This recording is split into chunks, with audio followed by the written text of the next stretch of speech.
Aleluia. A graça e a paz do Senhor Jesus seja contigo. Amém. Evangelho de Lucas, capítulo 14, a partir do versículo 1. Estou amarradão aí nas parábolas desse evangelho.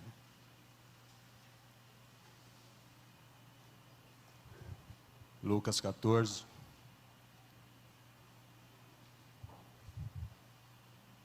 Falamos do autor do terceiro evangelho, médico, companheiro de Paulo, natural da Síria, conforme Colossenses não era judeu, e se isso é verdade, ele foi o único escritor gentil no Novo Testamento.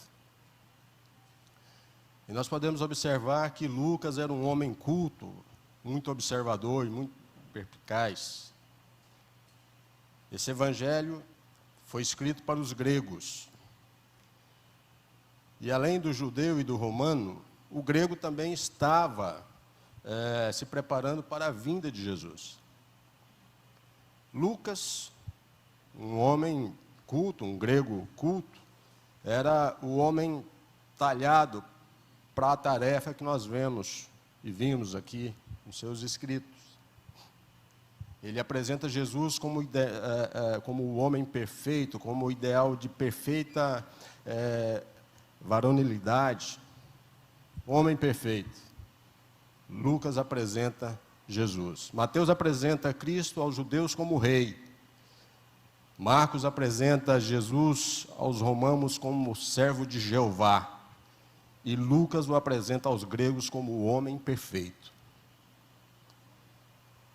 Desse evangelho, nós aprendemos que, como menino, Jesus se desenvolveu de forma muito natural, naturalmente. Como criança, foi sujeito aos pais, a José e a Maria. Não há nenhum registro de crescimento malsão ou sobrenatural de Jesus. É Lucas, somente o doutor Lucas, somente ele que conta a visita de Jesus ao templo aos 12 anos de idade.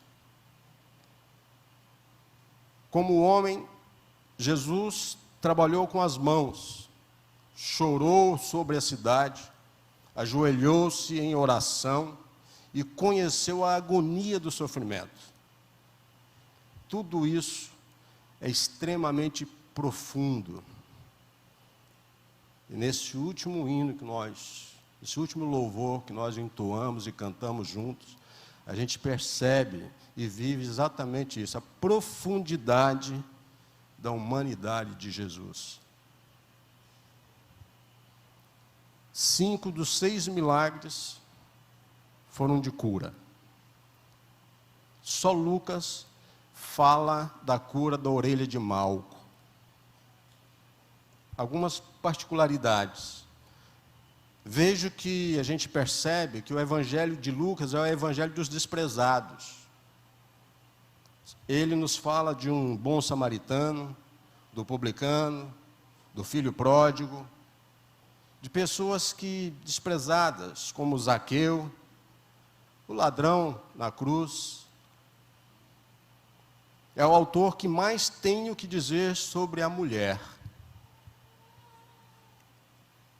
Menciona a compaixão de Jesus pela viúva de Naim, sua profunda misericórdia pela mulher adúltera. Esse é o evangelho de Lucas. Sua consideração por mulheres e crianças é extremamente demonstrada aqui nesse evangelho. E só Lucas registra que quando Jesus contemplou a cidade de Jerusalém, chorou sobre ela. Só ele menciona o Filho de Deus suando sangue no Getsêmani.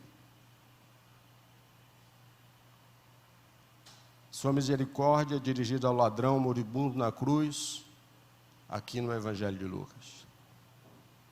A caminhada com os 2 discípulos a caminho de Emaús, de levar os discípulos até Betânia, depois abençoá-lo, impor suas mãos abençoadas e se retirar deles. Evangelho de Lucas.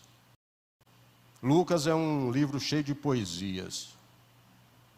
Abre com um hino, glória a Deus, encerra com um hino.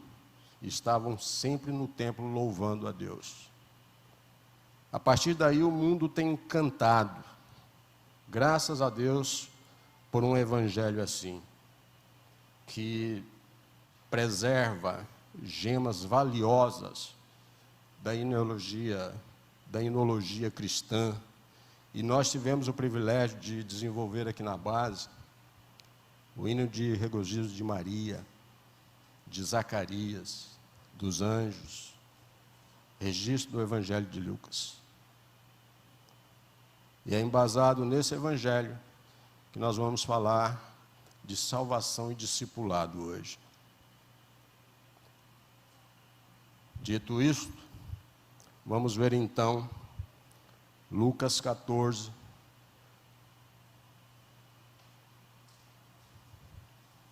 a partir do versículo 1, só 35 versículos, coisa rápida. Certo sábado, entrando Jesus para comer na casa de um fariseu importante, observavam-no atentamente. À frente dele estava um homem doente, com o corpo inchado. Jesus perguntou aos fariseus e peritos na lei: é permitido ou não curar no sábado? Mas eles ficaram em silêncio. Assim, tomando o homem pela mão, Jesus o curou e o mandou embora.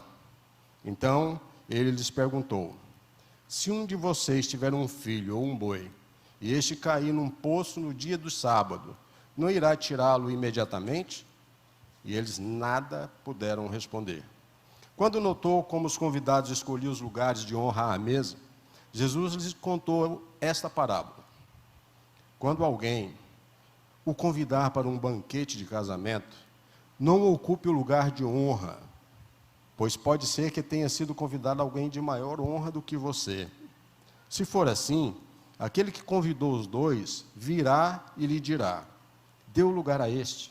Então, humilhado, você precisará ocupar o lugar menos importante.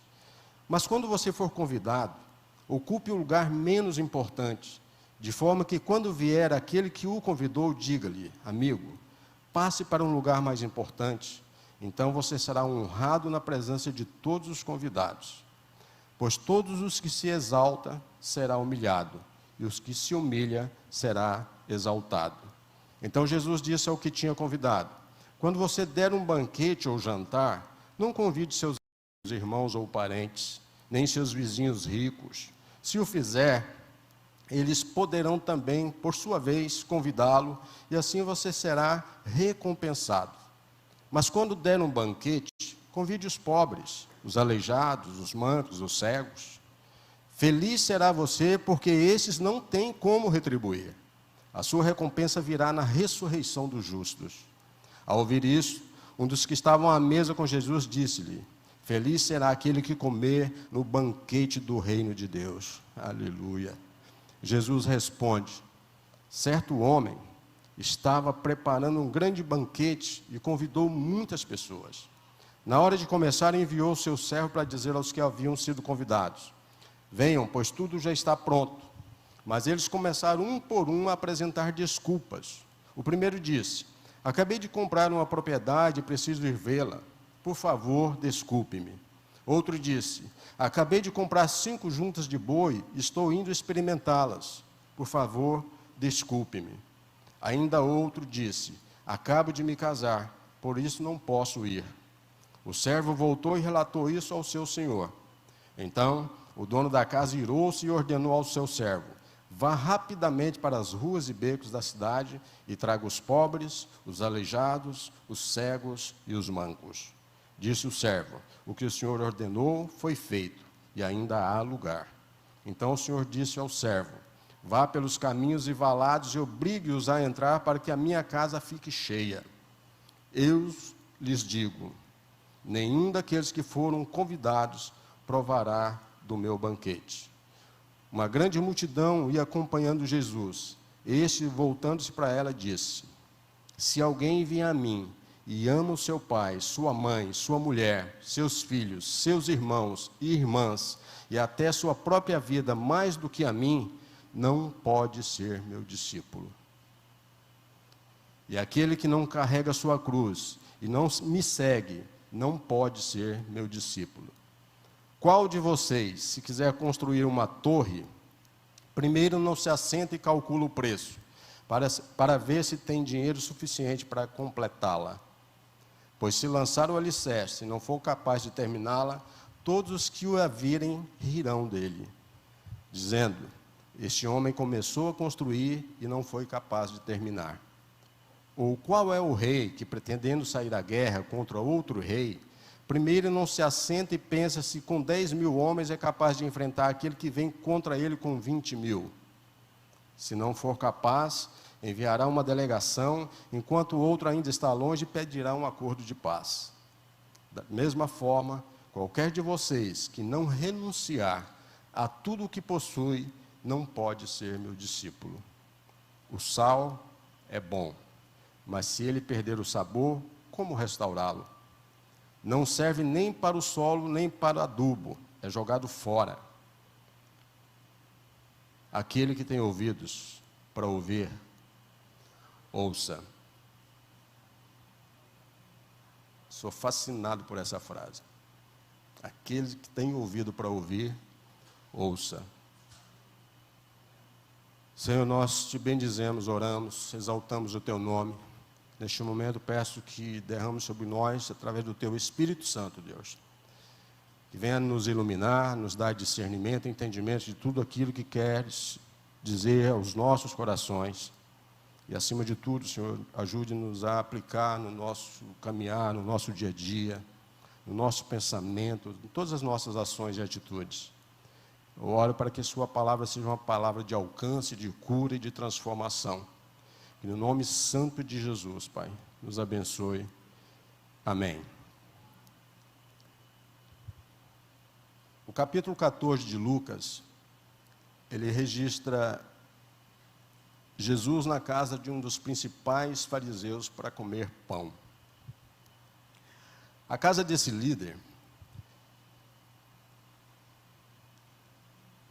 ela se tornou um palco de um grande milagre e de profundos ensinamentos sobre a salvação e sobre o preço de discipulado. E quando eu anotava aqui todas essas maravilhas que Lucas nos deixou aqui, eu pensava, a salvação é totalmente de graça, mas ela não é barata, não é. E é algo para se pensar. Por isso nós intitulamos, e já vai para a sua reflexão aí, a salvação é de graça, mas não é barata. Aqui nós vimos o preço do discipulado, acerca de salvação. A gente vai, em primeiro lugar, se situar com um convite, vamos notar aqui uma observação, vamos nos deparar com um enfermo, vai vir uma pergunta, você vai perceber a cura, um confronto pós-cura, e também vai ver uma plataforma do reino de Deus, que todos nós temos negligenciado muito, que é a humildade. Começamos com o demonstrar da graça de Deus. Eu acho que não está funcionando, vocês me ajudam aí?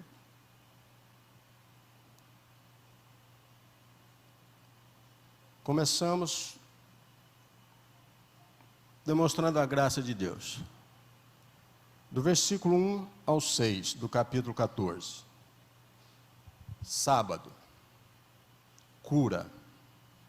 Para muitos, erro.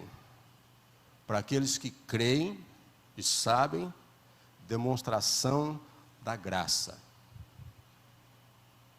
a cura do homem hidrópico, barriga d'água, o homem que estava de barriga d'água, o homem que estava inchado, com barriga d'água, deixa transparecer que o convite para esse jantar pode ter sido um cenário armado, uma cilada para acusar Jesus da quebra do sábado. E a gente vê muitos falando isso. Nós podemos observar no texto em tela 5 grandes verdades. A primeira é sobre um convite. A parte A do primeiro versículo, do capítulo 14. E embora o texto não deixe claro o convite aqui de Jesus para comer na casa de um fariseu, isso está bem implícito aqui, pois Jesus jamais entrou em algum lugar sem ser convidado. Observe que ao longo desse evangelho, Jesus confrontou a espiritualidade doente dos fariseus, em todo o tempo, mas não deixou de amá-los, em momento algum. Confrontava-os sem deixar de amar. Os amava e não perdia a oportunidade de ministrar os seus corações. Um segundo ponto, na parte B desse primeiro versículo também, é uma observação que nós notamos aqui, extremamente acentuada. Observava-se que os convidados que estavam à mesa ali não estavam interessados no rango, na refeição. Não, eles estavam de olho em Jesus com uma intenção extremamente maliciosa. Eles queriam ver para condenar, para apontar, para acusar, queriam encontrar algum motivo nas palavras, na conduta de Jesus para acusá-lo. Mas Jesus, nessa e nas outras 4 curas do sábado, ele argumenta que a compaixão é maior do que qualquer questão ou escrúpulo religioso. E isto é indiscutível. Compaixão é maior do que qualquer outra questão de escrúpulo religioso. É um fato. Aqueles que resistem à compaixão estão do lado errado do debate. Aqueles que resistem à compaixão estão do lado errado de Deus. Se não houver compaixão, não tem caminho juntos. Não tem progresso. Não tem sucesso. Não tem vida. No versículo 2, a gente bate com um enfermo, um doente. Não sabemos se esse homem ali com barriga d'água. Alguém aqui já viu alguém com barriga d'água?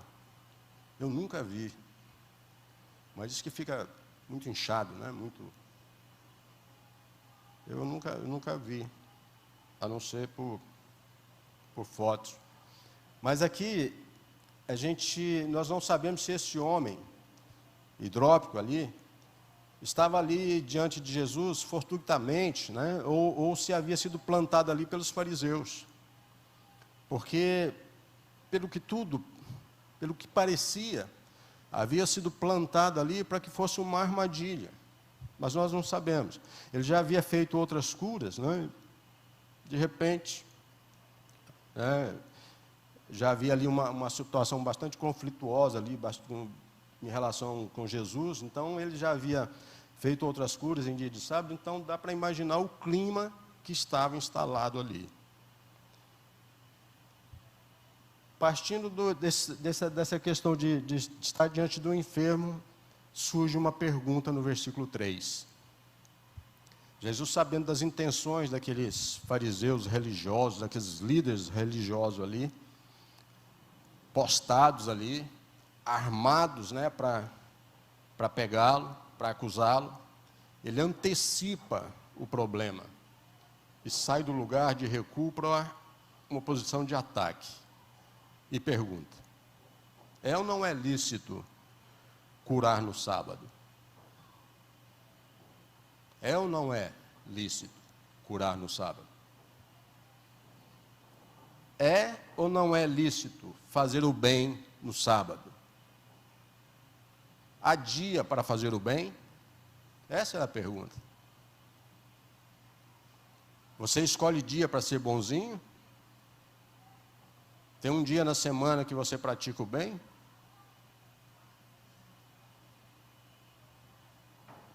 Perceba que nesses religiosos, o seu desamor ao doente e a fúria deles a Jesus não era visto. Eles não enxergavam isso como transgressão de lei. Mas curar no sábado, para eles era transgredir lei.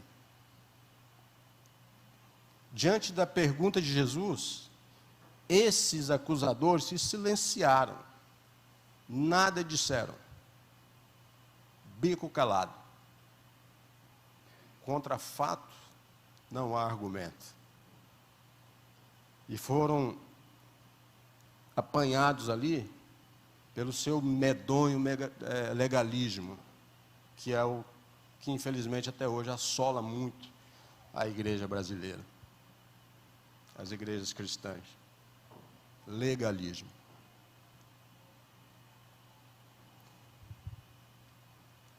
Todo essas saias justas, esses climas que o Evangelho vem apontando, a gente, no versículo 4, se depara com uma cura. Um quinto ponto registrado pelo médico Lucas. Diante do silêncio dos seus críticos, sabendo que estavam derrotados pelo calar covarde, Jesus cura aquele homem hidrópico. E demonstra ao mesmo tempo, ali, com aquela cura, seu poder e a sua compaixão. Faz e me remete ao único raciocínio lógico possível. O sábado foi criado por Deus para o bem do homem, para fazer o bem e não o mal, para trazer alívio e não fardo. Foi criado para que as obras de Deus sejam realizadas na terra, e não para que a morte venha através do legalismo.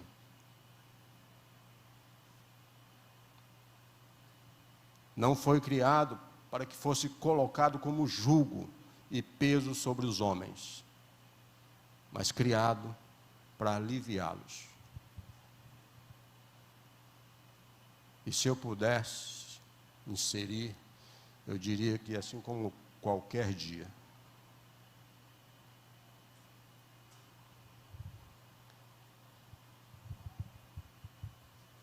encontramos no versículo 5 e no versículo 6 um confronto.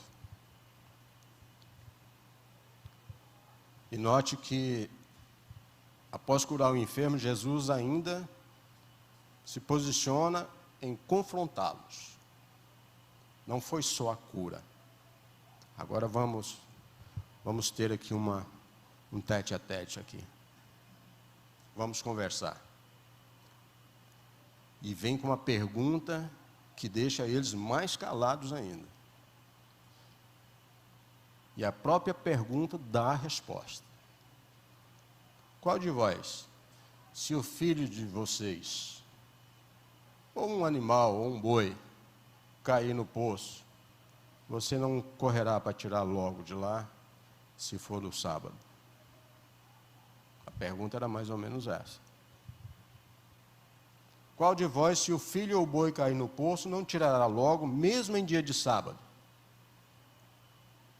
Quem de vocês não socorreria? Se a lei permite socorrer um boi, que era o que acontecia, por que proibiria socorrer a um homem criado à imagem e semelhança de Deus? É impressionante como Jesus, ensinando, ele vai mostrando o erro humano. Legalizar pode ser fatal. São as invencionices humanas que têm matado. tirado vidas. Será que não valemos mais que animais? É fato que às vezes a gente vê coisas que o homem faz que a gente prefere até animais. Mas é o legalismo que está promovendo isso aí. É a falta de proximidade de Deus. A isso, meus irmãos, nada aqueles religiosos também puderam responder. Se calados estavam, calados ficaram. Acusadores, calados. Enfermo curado, e a causa de Jesus seguia, firme, forte e vitoriosa. E aleluia. Eu acho que as perguntas de Jesus traziam as respostas tão firmes, tão transparentes e honestas. Eu imagino a cena de quem estava ouvindo ali, de quem estava sendo confrontado. Do versículo 7 ao 14, a gente começa a ver uma plataforma de Deus, a base de Deus, humildade. Coisa rara, né? Hoje em dia.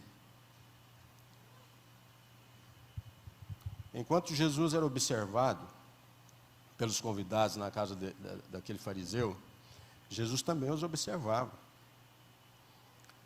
E ao mesmo tempo que eles censuram Jesus por curar um doente, um hidrópico, no sábado, Jesus percebia que eles estavam nutrindo no coração deles ali algo que poderia ser muito pior. E era pior. Estava nutrido no coração, naquele próprio jantar ali, uma atitude de soberba. E então Jesus conta uma parábola para ensinar duas lições. E essas lições são centrais para nós. Em primeiro lugar, ele explica, ele ensina que humildade é uma necessidade nossa. Não é algo bonito de se ver, não. É sua necessidade, é minha necessidade ser humilde. E ele ensina isso com muita eficácia. Ele traz como assim, olha, a humildade é a antessala da honra. Não esquece disso, porque a soberba é plataforma da vergonha. Quem se humilha, está escrito, é exaltado. E quem se exalta é humilhado. Isso é palavra. O segundo ponto que nós vimos aqui é porque nós precisamos ter motivação como necessidade. Se você não estiver motivado ao alcance, você não vai alcançar. Se você não estiver motivado a fazer, não vai sair nada que preste. Tem que haver motivação. E o que te motiva? O que está motivando você a servir? E é preciso ter cuidado com a motivação, porque precisa ser a motivação certa. Do versículo 12 e 14, a gente aprende, nós precisamos, ao convidar alguém, aqui nós estamos falando de um jantar, de uma reunião amistosa, de uma comunhão. Aliás, ontem nós tivemos uma show de bola. E a gente precisa convidar alguém, mostrar que a hospitalidade, a generosidade oferecida em um banquete precisa ter motivação correta. Por que foi muito bom ontem? Qual era a motivação que nós tínhamos de nos reunir como igreja? Qual é a busca que nós tínhamos ali? Só os pratos deliciosos da irmã Amélia? Qual a motivação que te levou a participar ali de forma efetiva? Motivação correta, hospitalidade, generosidade, oferecida em um banquete precisa ter motivação certa, correta. Por que estou fazendo? Aqui não está dizendo que Deus está proibindo alguém de convidar amigos para um banquete. Por favor, se fizerem lá, me convide, hein? Não é isso que Deus está dizendo, que você não pode fazer isso ou aquilo outro. O que Deus proíbe, está nos dizendo que nós não podemos fazer, é a motivação egoísta de oferecer um banquete somente àqueles que podem devolver a nós um favor.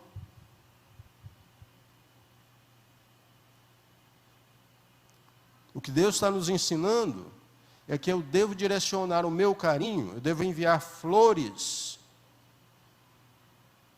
não só para pessoas que me fazem favor, que vai me retribuir algum favor, ou que fez algum favor a mim.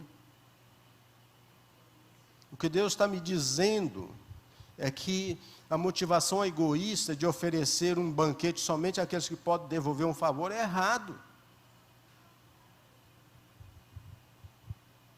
De oferecer para receber e ver registro nas mídias, o glamour do seu evento, está errado. Quem você tem convidado? A quem você tem se disponibilizado para servir?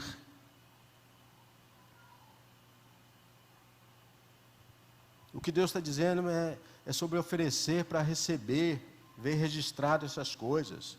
O que Jesus nos ensina aqui é que devemos honrar aqueles que nada podem retribuir a nós. Não pode haver, nessa vida, motivo egoísta.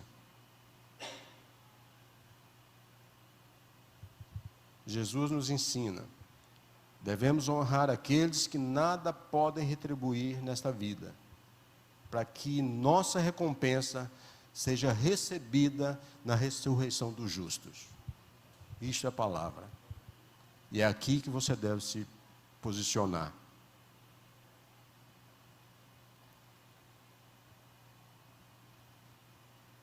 O banquete da salvação está tão pequenininho aí, né?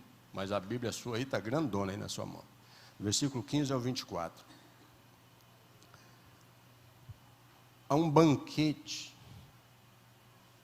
que a gente poderia denominar banquete da salvação. E esse banquete é o ingresso à entrada no reino de Deus. E essa visão de reino você precisa ter. Quando um dos convidados ouviu sobre a bem-aventurança na ressurreição dos justos, expressou com entusiasmo, né, a bem-aventurança daqueles que se assentarão à mesa no banquete do reino. Está aí na sua Bíblia. Sua efusividade, no entanto, entretanto, ela estava cheia de engano, pois julgava que ele e seus pares, né, fiados na sua própria justiça, estariam nesse banquete. Porque eu fiz, eu paguei, eu doei, estou nessa. Jesus, vendo isso, corrige seu engano e conta mais uma parábola para falar da festa da salvação. E eu fico fascinado com esse Deus que usa meios como parábolas para ilustrar aquilo que eu sou. Muitas das vezes. Que usa meios para mostrar onde nós estamos errando.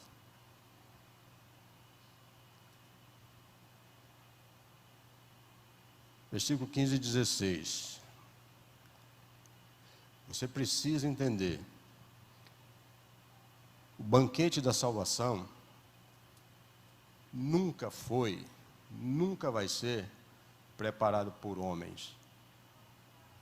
Ele já foi preparado por Deus.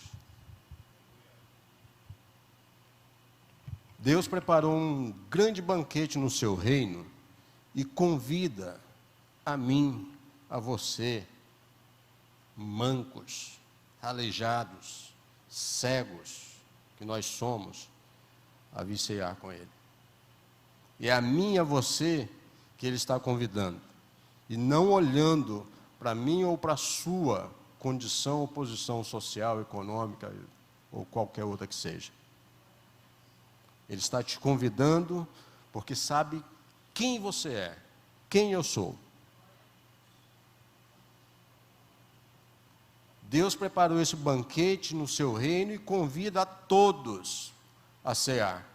Ele não convidou só a mim e a você. Ele convida a todos. O que você precisa perceber é que a iguaria, né, o prato principal desse banquete divino, é simplesmente a salvação. Aqui está exposta uma festa que Deus preparou para os seus. A vida que Deus oferece é de alegria, é de celebração. A vida cristã, meu amigo, não é um funeral. A vida cristã é um banquete. E você precisa ter noção disso. Porque crente que anda de cabeça baixa, choramingando o tempo todo, está errado. Eu ouvi aí uns tempos atrás, eu achava até graça. Está com defeito de fabricação. Tem que rever conceitos, tem que enfiar a cara na Bíblia e entender, estudar e aplicar. Ser cristão não é ser privado das alegrias da vida. Não é isso. Ah, eu sou crente, eu não posso. Quem disse que eu não posso? A gente até já falou inúmeras vezes aqui, às vezes quando a gente está passeando por aí, nossa, meu senhor aqui, como se a gente não pudesse ir. Lá vem o pastor passeando com a filhinha aqui, de mão dada, o senhor aqui, mas eu não posso. Aqui, eu entendo o seguinte, a vida que Deus me oferece é de alegria, é de celebração. A vida cristã não é funeral, é um banquete. É um banquete. O céu é comparado a uma festa. E é uma festa simplesmente das bodas do filho do rei. E essa festa nunca vai acabar. A vida que Cristo oferece é superlativa, ela é maiúscula, ela é abundante. Isso é um banquete. Ser cristão, você não está privado das alegrias da vida, mas sim convidado a usufruir na sua plenitude. Isso que você precisa aplicar. Um crente triste é uma contradição de termos. Não pode. Se você tem vida em Cristo, não dá para andar triste. Não dá para se trocar por probleminhas lá fora. Tem que bater na cara da depressão, da ansiedade, da falta de grana, e está tudo bem. Não está escrito aqui que a gente ia ter facilidade. A luta é a mesma. O banquete da salvação é oferecido a muitos, está no versículo 17. A muitos. Salvação não é resultado do esforço humano. Não é esforço humano que traz salvação. Não é parceria entre Deus e o homem que dá a salvação. Não. O homem não coopera com Deus na salvação. Toda a salvação é obra de Deus. Mas tem gente que acha que está dando uma forcinha. É Deus quem escolhe na eternidade. É Deus quem abre o coração. É Deus que transforma a vida. É Deus que dá arrependimento para a vida. Só Deus. É Deus que regenera, é Deus que justifica, é Deus que santifica, é Deus que glorifica e é Deus que provém tudo isso para a sua vida. É Deus que restaura casamento, é Deus que faz unir as coisas quebradas, é Deus que faz fluir o perdão, é Deus que restaura o seio de família. O banquete da salvação está pronto, meu irmão. Então sirva-se. Sirva-se, o pão da vida está na mesa, a água da vida já está disponível para todos que têm sede. A Bíblia diz que as vestes de finíssimo linho da justificação já nos foi dado para entrarmos nesse banquete. Salvação, meu irmão, é uma obra completa de Deus. Não precisa de absolutamente mais nada. Completa. Está pronto. O Pai nos elegeu, o Filho nos remiu e o Espírito nos regenerou. Essa é uma verdade. E é Deus quem opera em nós o querer e o realizar. É Deus que opera. Não se esqueça disso. Nós poderíamos elencar muito ainda. Com o banquete da salvação rejeitado pelos convidados, entre o versículo 18 e 20, porque o banquete da salvação é oferecido aos que são considerados indignos.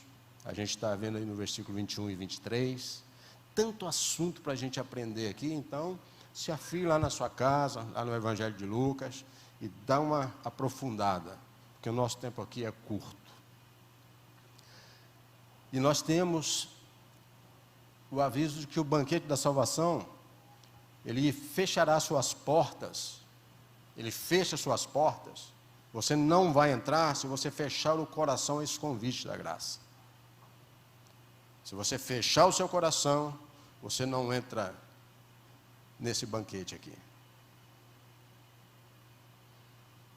Não há facilidade na vida cristã, porque vida cristã exige renúncia. Renúncia. E eu vou te dizer uma coisa. Versículo 25 ao 33. Preço. Ser discípulo tem preço. E é alto.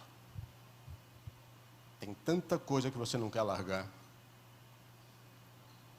Principalmente a que você acha que é bom demais, que é feliz demais, que é alegre demais, e está tudo errado. Mas tu está lá. Né? O discipulado exige renúncia. Seguir a Jesus tem que renunciar. Não tem jeitinho. E eu te digo mais. Se estiver doendo demais para renunciar, aí que a coisa está séria mesmo do seu lado. Porque quem tem Jesus não sente dor ao fazer. Pelo contrário, sai da morte para a vida. O discipulado, a renúncia para tomar posse na vida do reino. Em primeiro lugar, no versículo 25 e 26, fala de algo que para muitos, isso não dá para mim, pois é uma grande verdade. Renunciar aos laços familiares. Como é que é isso, hein? Mas está aí na sua Bíblia, né? Será que Deus está dizendo para você não gostar da sua família? Será que Deus está dizendo para você abandonar para estar com Ele? De jeito nenhum.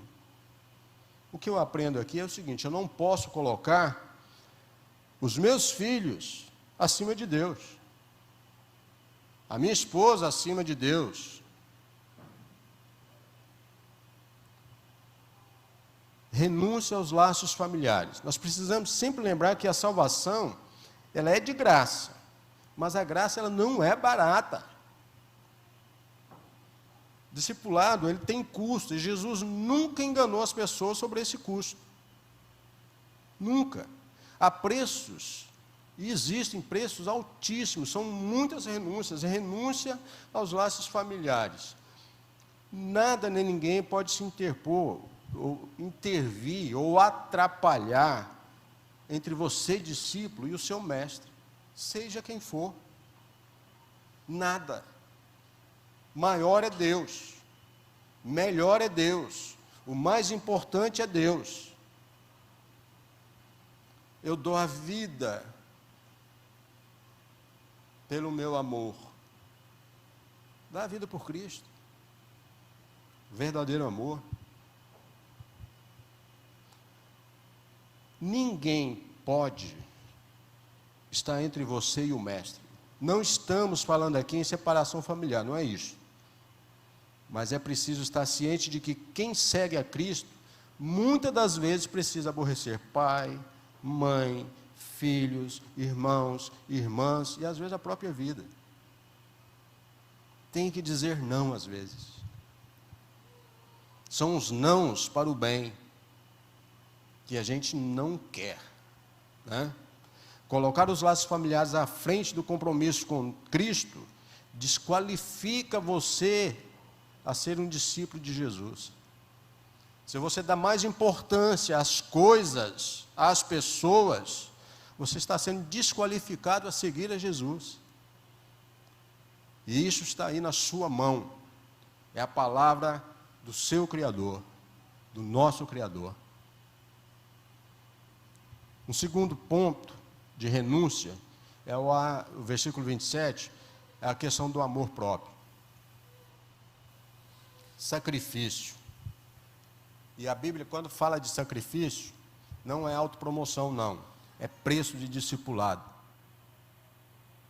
Sacrifício. Ser discípulo não significa apenas, meu irmão, renunciar. É também, e sobretudo, uma atitude. É tomar um posicionamento.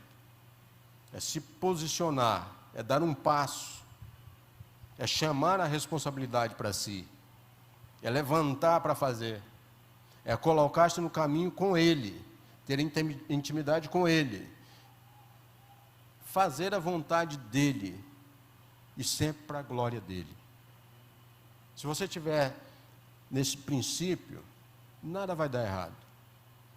Agora, se você estiver buscando fazer as coisas para agradar a homens, eu sinto te dizer que você vai dar com os burros na água.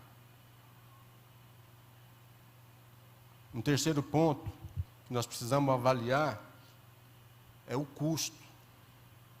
Tudo que nós vamos empreender, tudo que você decide fazer, é preciso uma avaliação. Eu decidi seguir a Jesus, assim como você um dia decidiu.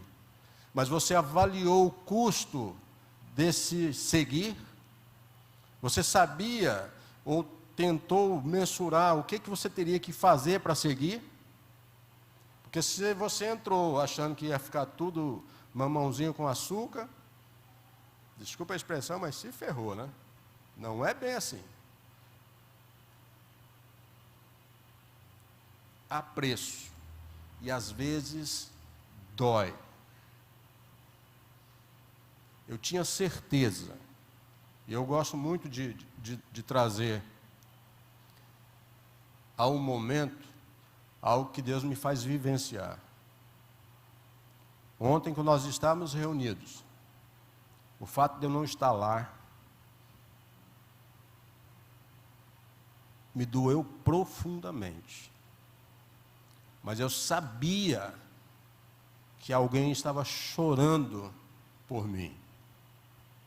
Literalmente.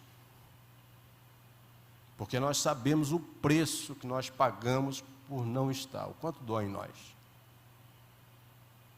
E é interessante que, muitas das vezes, eu disse, meu Deus, eu não escolhi isso, eu estou ausente, o compromisso, ele grita tanto, mas não é para estar lá, para ver pessoas, é porque a gente está promovendo algo ali tão extraordinário para a glória de Deus. Momentos em que, talvez, por mais breve que foram poucas horas, mas que não sentimos as mazelas que nós enfrentamos no dia a dia, porque nós estávamos juntos, reunidos pelo amor de Cristo, porque esse era o motivo de estarmos lá. É preciso avaliar o custo. E nós notamos duas parábolas que Jesus traz ilustrando o custo do discipulado. Ele ilustra com a construção civil e com a guerra. Ninguém constrói sem calcular custo. Vou ampliar minha casa. Amém. Vamos ver quanto vai custar esse negócio. Vamos ver o que o engenheiro diz, o que o outro diz, o que o mestre de obra fala, quanto está o saco de cimento, não vai fazendo os custos? E ele traz, ilustra com a construção civil. Ninguém entra numa guerra sem saber exatamente com quem está guerreando. Então ele traz de um lado uma construção civil, do outro lado uma guerra.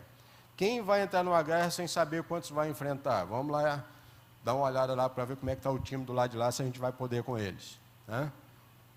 Lá tem 10 mil, a gente só é 5, vamos lá pedir um acordo para ficar tudo na paz, né? Decisão inteligente. A Bíblia diz que o corajoso é aquele que foge. E há um princípio básico de um fugir, que Deus nos ensina. Fugir do erro. Então eu acredito que antes de decidir seguir a Cristo, você avaliou o preço, o custo, e por isso você está aqui. É sábio pensar que a cruz precede a coroa e o sofrimento precede a glória. É uma das mais difíceis renúncias para o homem, o que nós vamos tratar no versículo 33. Renúncia aos bens. Onde está o seu coração? Depois de renúncia de relacionamentos, cálculos de custos de discipulado, o que Jesus conclui é extremamente radical. Implica na desistência completa dos bens materiais. Porque nada do que você tem vai te dar alguma coisa no reino. Nada. Eu não sei por que o homem se troca tanto por coisas. Se mata por coisas. Não entenda de forma equivocada o que nós estamos falando aqui. Nós sabemos bem que muitos usam a palavra para extorquir, para enganar. Mas o que nós estamos aprendendo aqui, nós estamos diante de uma orientação de altíssima importância. O que Deus está nos ensinando é que o amor ao dinheiro pode fechar portas para o reino. Pode deixar você de fora do banquete e impede você de seguir a Cristo. A pergunta é sempre uma resposta. Onde está o seu coração? Onde está? Em coisas, em pessoas ou em Deus? E por fim, a gente tem o versículo 34 e 35. É uma necessidade imperativa isso. O testemunho no reino de Deus. Ser um discípulo, um seguidor de Jesus, é ser influenciador. Está em moda agora. Não está aí nas mídias sociais? E o nome até é mais invocado. Não é influenciador, é influenciador. É influência, né? Chique, né? Meio afrancesado, parece, né? Mas nós temos que ser influenciador mesmo. De pregar com a nossa vida. De ver e perceber nas pessoas, ao olharem para nós, ver o agir de Deus. Olha quem era e olha quem é. Rapaz, mas você não era assim. Graças a Deus, agora eu sou. Quem de vocês por aí talvez não tenha esbarrado por aí? Nossa, você era todo errado. Nós ouvimos muito isso, não é não, Mauro? Você fazia isso, fazia ele aqui hoje. Hoje você não faz mais porque é crente. Exatamente por isso.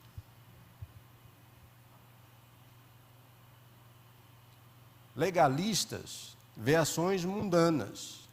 Crentes em Jesus vê mudança de vida.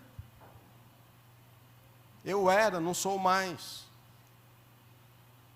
Há duas verdades nesses versículos. Ser um discípulo, um seguidor, é preciso ser influenciador, é fazer diferença na família, no trabalho, na escola, na sociedade, no mundo. Você precisa fazer diferença. E há duas verdades que eu quero destacar aqui para a gente encerrar. A primeira é sobre o sal. Bom, quem é proibido de botar um salzinho na comida deve estar penando, né? Porque o negócio fica ruim, não fica? O sal influencia o meio onde está. Sal impede decomposição e ainda dá sabor. A vida seria quase impossível, eu não diria impossível sem o sal. Jesus compara a igreja como o sal da terra, no versículo 13 do capítulo 5 de Mateus.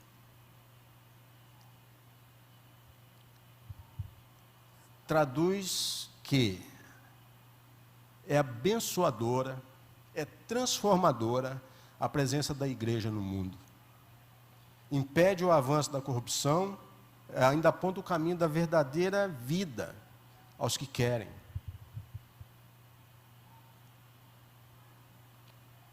Um segundo ponto é que o sal, quando ele perde o sabor, perde a sua salinidade, ele perde a sua utilidade.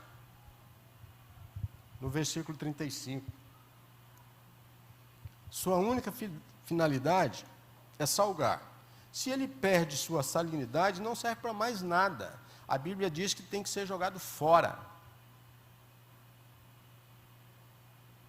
Meus irmãos, pode até parecer duras palavras, mas é um alerta para você essa noite.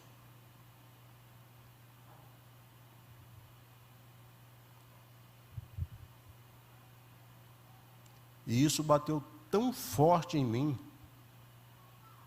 que eu pensei, eu não vou apanhar sozinho.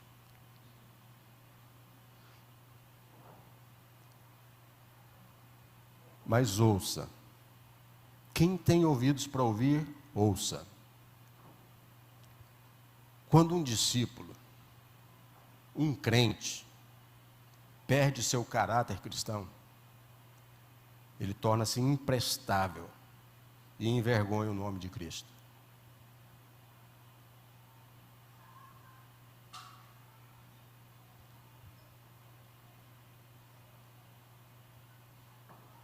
Então, que eu e você, que nós possamos viver para engrandecer e exaltar sempre o nome do Senhor. Amém. Vamos orar?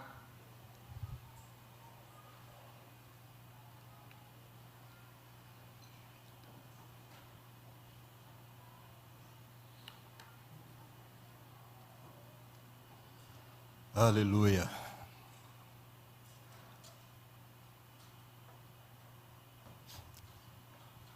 Senhor, nós nos deparamos tantas vezes com nós mesmos que nos assustamos. Nós precisamos de esperanças. Mas sabemos que, dependendo de onde ela estiver apoiada, ela pode ser falsa. Por isso, que a nossa esperança esteja em Ti, meu Pai. Que o Senhor possa estar sempre por perto, nos direcionando. Que Teu Espírito, Pai, nos ilumine a cada passo. Que possamos nos tornar discípulos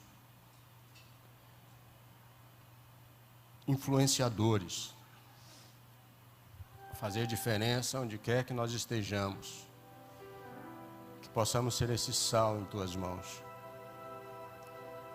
que nós possamos ouvir melhor, falar melhor a Seu respeito.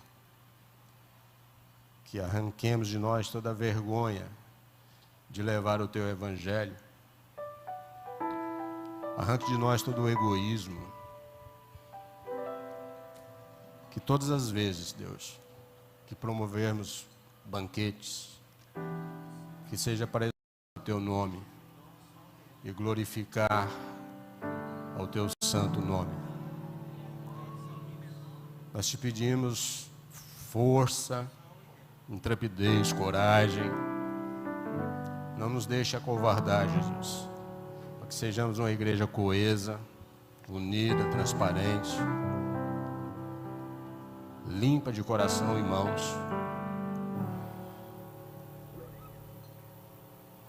E que podemos vislumbrar em breve, Deus, e assentarmos contigo à mesa. Eu te agradeço por tudo que tem feito em meio ao teu povo, em meio ao seu povo, por tudo que tem nos preservado, nos livrado, por tudo que tem nos contemplado, por mais que não mereçamos, e que seja tudo para a honra e glória do teu santo nome. Oramos por saúde espiritual, saúde física, financeira. Oramos por dias melhores, Pai, por um mundo melhor, até que sejamos seguros em Ti e contigo. Nós oramos e te bendizemos em nome de Jesus. Amém.